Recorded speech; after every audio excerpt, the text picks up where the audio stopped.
Alright, how y'all doing out there? This is Pete. We're at D.I.Y. Auto School. We're still in Dallas, Texas right now as I'm filming this. We're actually moving to Moab, Utah. And we're going to be taking a couple cars with us. But most of the cars that are in my shop now will be finished before we leave. Let's go ahead and look at a particular one, and why I'm showing you this.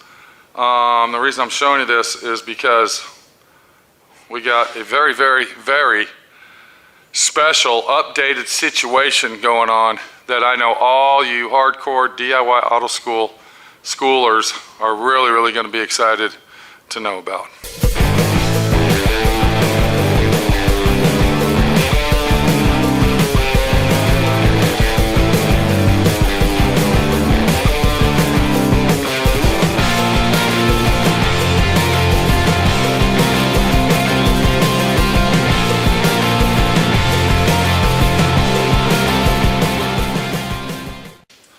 So if we look right there in the midst of my shop, getting dark at night, it's about 7:30 at night and the sun's going down. You can see we're working on a 76 Vega Nomad. Got all the body work done, got it in primer. Look how nice that roof came out. I'm really, really surprised and excited that it came out that good. And I ain't no bullshitting about that. This car was really, really, really riddled with hail damage. The next thing we're going to do on this is we're going to do some rust repair on it. And I got videos coming up on this to show you where I am and what I did to get it to this stage. But that's going to be on YouTube channel SWRNC. And if we look right here, we got some major rust repair we got to fix. If you can see down in those dark shadows, there's a big rust hole, bam, right there. And then of course that frame rail's rotted. So we got to fix all that, and then once that's done, over to the sandblasters it goes for underneath the car and of course the engine compartment. But that car's been sitting there for quite a while because of the body work and to get caught up on everything that I wanted to do to get to that stage. We will not be stopping on that. We're going to be working on that. That car is going to go right here in this spot because this car is getting ready to be put in this situation right here. As you can see, we're putting the 65 Mustang together. We're almost done with it. We got about another day and a half of assembly. And then once the assembly's done, then of course we got to go through the final detail of it. Spot buffing it, removing any little imperfections out of it, and just basically detailing it for delivery. So this car here will be leaving within the next week, hopefully. We got our Camaro. Let's go look at that real quick. And we didn't get to make any YouTube videos on this action because it was a drawn out situation, but we've completely rebuilt the whole front suspension. We went ahead and added disc brakes to it.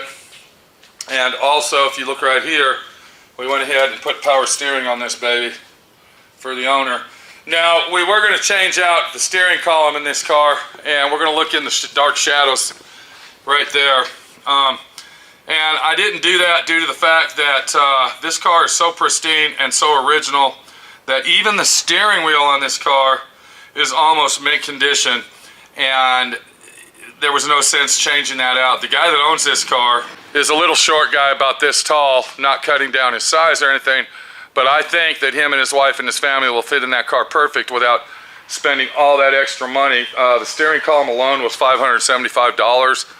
And then we also had a firewall bearing we had to buy and some other stuff to make that work, which came to approximately, no, I think the steering column was like $680 or something. Anyway, it was a very expensive situation, and I took it upon myself to go ahead and relay the message to the owner and tell him the situation, because when you're restoring cars for other people, it's always good to interact and to try to save the customer money. And that's what restoring a car is all about. You got to save as much money as you can to do the job properly, but yet still pay for what has to be done to the vehicle. So the Camaro will be put down on jack stands as soon as we take the rear end out. We're going to turn that into a posi lock, or should I say limited slip posi lock rear end, and it's going to be a 373 geared rear end. And once that's done, then we'll go ahead and put new shocks on it, and probably brake lines, and completely rebuild the drum brakes. We're not going to put four-wheel disc brakes on this car. The thing about having four-wheel disc brakes, I know it's personal preference, but I've installed a lot of brake systems on a lot of street rods, and I've always found that having the disc brake, the drum brakes in the back, discs in front, is a perfect combination. Most of your stopping power is in the front. You get the drag on the back brakes to slow you down even more. But I believe that the drum brake, disc brake setup when you're building a car like this one is the best combination. Now, if this was going to be a kit car like we're working at right here, I would possibly recommend to put the Willwood disc brake system on it. Now, the reason I say Willwood is because I've used other brake systems on these kit cars, and it seems like the only system that really works good when it comes to four-wheel disc brake is the Willwood brake systems. So if we were going to build this, I would probably suggest to put that on here if the customer had the money to spend. But we're really not out here for that situation. What we are out here for is for a car that was a diabolical mess. Any of my faithful longtime viewers will know what I'm talking about. It was a car that was brought to my shop from New Jersey, and when we first looked at the car, it just looked like it had surface rust and a few minor problems to it, and we ended up basically dismantling this vehicle to nothing but a 3/4 shell. And the car that we're talking about is the famous SWRNC Frankenstang.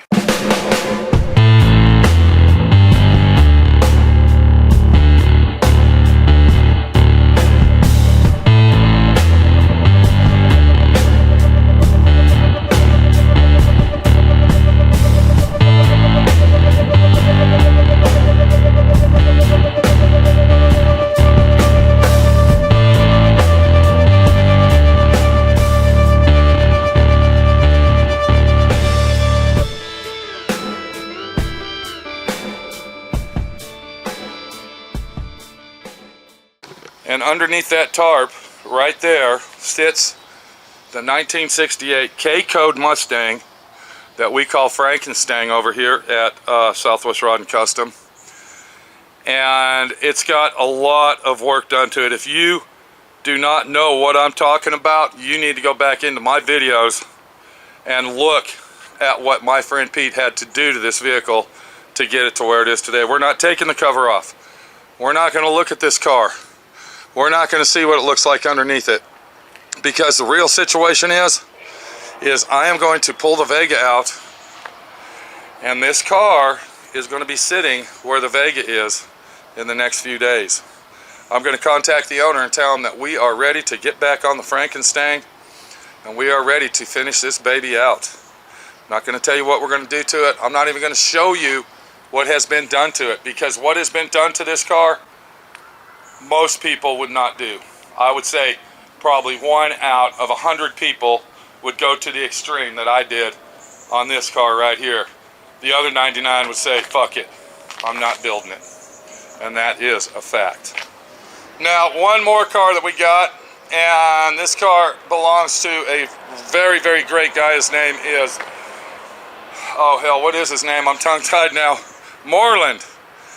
His name's Moreland. He lives down in Houston. He works on the oil rigs. He's a faithful employee. He's probably been working there forever. I think it's the only job he's ever had.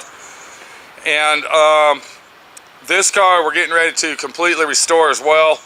Now, if we look up underneath it, I'm going to tell you a little story about this GTO. And if you look up underneath it, I won't go any further, but you can see that the frame and the drivetrain and suspension have all been completely restored on this vehicle. So that is what brought the car over to my friend Pete's. And when Moreland was ready to proceed on this vehicle, he thought that this body was a restorable body. Now, in most people's eyes, this would probably be pretty much just like our Rustang. People would look at it and say, that guy's crazy, there's no way, that is an unrestorable car. Now, when I say unrestorable, I don't know if you looked up under there, there's no floor in the trunk. We got rotted, rusted floors. that need replaced in the car. Look at the package tray on this thing. Just, you know, disastrous to even look at this car. We got rust on the doors. We got rust on the quarter panels. Every single panel on this thing has rust except probably the roof. I think, and I haven't checked it out thoroughly, but I believe the hood is even rusted to a point where we can possibly fix it. The bottom of those fenders are going to need replaced. We're going to have to use this front clip. There's no way out of that. But I want you to look at the inside of this car. You can see right here that restoring this body would take a very, very experienced hand at restoration. So once again, Moreland didn't realize this. Look at this window channel here, or this window post, whatever you want to call it. Just absolute hoarded rust. It's just it's gone. Okay, and if he persisted and said, I want to restore this body, this is the one I want, then I would go ahead and do it. But what we did as an alternative is I searched and seizured for several months, I might say. This wasn't an overnight deal. We had our buddy Nitpick Norm help us out on this. But I found this 1967 Pontiac Lemans body, which is, and I know it's got surface rust up there, don't let that fool you, but this is a 99% rust-free car. I know what you're thinking, but I'm telling you now, the body is very, very straight on this. The doors are like mint condition. Quarter panels are superb. Got a little bit of body work down there, but the quarter panels are super solid. All right, we're gonna have to replace the tail panel on this, convert it over to a GTO tail light panel, and we're gonna have to do a little bit of graphing over here because the Lemans had the little air scoops on the quarter panels. We're going to go ahead and remove those and convert it into the GTO style. But this body was an excellent find. It wasn't cheap, but I can tell you this, it was well worth the dollar bill that Moreland spent to get this thing over here. Now I did find it, we went and picked it up, watched the videos on that. You're really going to like it. We got Nitpick Norm in the video set, and that will be on SWRC. That won't be on DIY Auto School.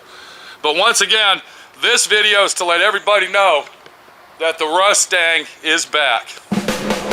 All right, the bitch is back in town. The bitch is going back in the shop, and we're going to be getting back on that bitch ASAP. So if Frank out there, Mr. Owner of the Rustang, is watching this video, you better start saving all the tips at that pizza parlor and putting them in a jar, because my friend Pete's going to want to get paid when he gets her done. Once again, I want to thank everybody out there that supports DIY Auto School.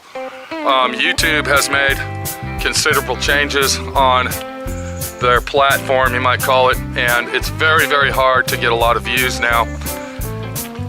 It's basically the situation that says you have to pay if you want to play. So I'm looking into other aspects and avenues to better my channel, to get more views, to raise my channel to a higher priority on YouTube. But it's not like the old days where you just upload videos and people just start watching them. It's all about algorithms and analytics and all this computer jazz that my friend Pete really doesn't know a lot about, but I'm going to study and I'm going to learn. Because to succeed in life, you can't give up, and you got to keep moving forward. You got to make that change when the change is being made, if that makes any sense. So we'll see you later. Take it easy, and be watching for all the upcoming videos on our Rustang, which is located right there. There it is. Where's it at? There we go, right there. In the back of SWRC Ranch. And hopefully we will probably be taking this with us to Moab to finish it, but we're going to get a lot of it done right here. Thanks again. We'll see you later. And the questions I want to ask at this time is this guy wasting his money on this Mustang? Is he wasting his money on that? Spending all the money and time that he's putting in that when he could probably just go out and buy one already restored? Leave your comments below on that question. I want to know what you feel about it. I want to know what you think. And I'm not going to tell you my answer of what I think, because I'm the guy restoring it.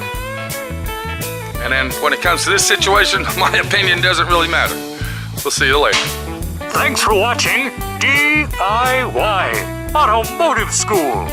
Classes don't stop till you know everything.